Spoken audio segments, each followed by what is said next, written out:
So Arsenal have finally beaten Manchester City in the Premier League after they won 2-1 earlier on at the Emirates Stadium. And here are my full-time thoughts. In my opinion, Arsenal just weren't at the races today.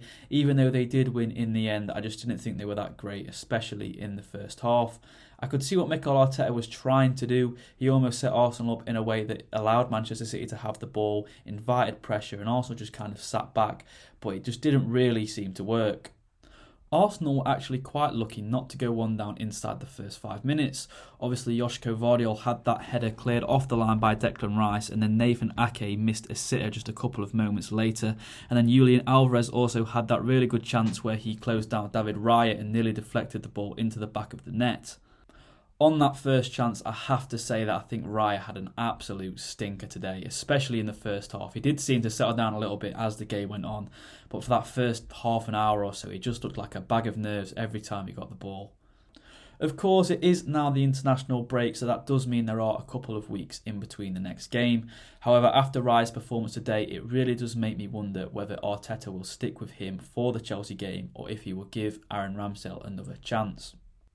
Moving on now to probably the biggest talking point, not just of the first half, but the entire game, Mateo Kovacic. How that man did not get sent off today absolutely baffles me. That first tackle on Martin Ødegaard was atrocious. I know Curtis Jones got sent off for Liverpool very recently for a similar tackle, and it's just a lack of consistency by the officials.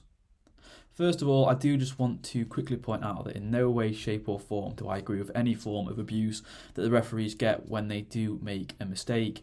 But it does make me wonder if it is sort of in the back of their heads when they have big calls to make in big games, the potential backlash that they will get from the public and the media. Nevertheless, in my opinion, Kovacic should have been sent off after that first tackle. I genuinely thought that Pep Guardiola had sent one of his coaches down the tunnel to run him an early bath during that VAR check, but somehow he got away with it. And just when I started to come to terms with the fact that Kovacic had not been sent off, and you're like, right, you need to get on with it now, keep your heads, whatever, he goes down the pitch, 2 minutes later, if that, and basically commits the same foul on Declan Rice. And at that point, I was sat there, I think, he's got to go. I don't know what else he can do to get sent off. You've had one where you got a yellow card, you probably should have been sent off. It's gone to a VAR review. There's no other way to say, you are on your last warning. He goes and does almost the same tackle, and the referee waves the play on. Now, I can't lie, I don't know how good of a view the referee got of that second tackle on Declan Rice.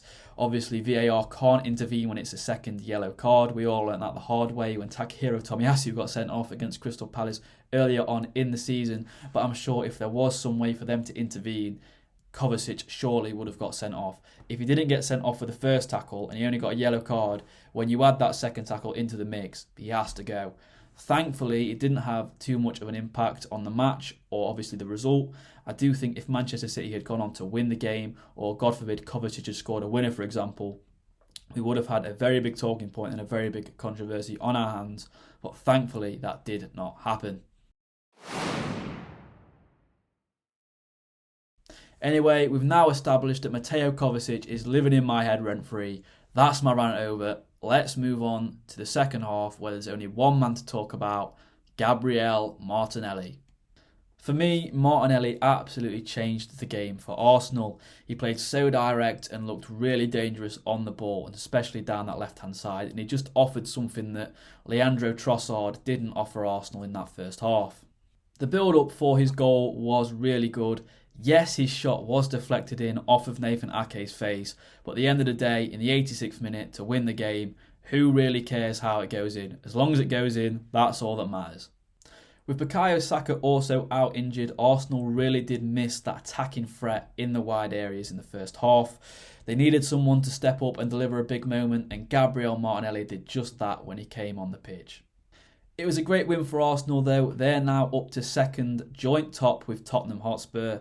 It was their first win over Manchester City in the league in almost 8 years. Their last victory over City came in December of 2015, which was a 2-1 win at the Emirates Stadium with Theo Walcott and Olivier Giroud the goal scorers.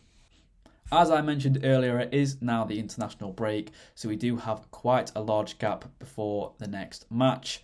That is on October 21st away at Chelsea, which I'm sure will be a tough game for the Gunners. Anyway, that's been it for my full-time thoughts. Arsenal 1, Manchester City 0. As always, leave a like and subscribe. Any constructive feedback is greatly appreciated, and thank you for watching.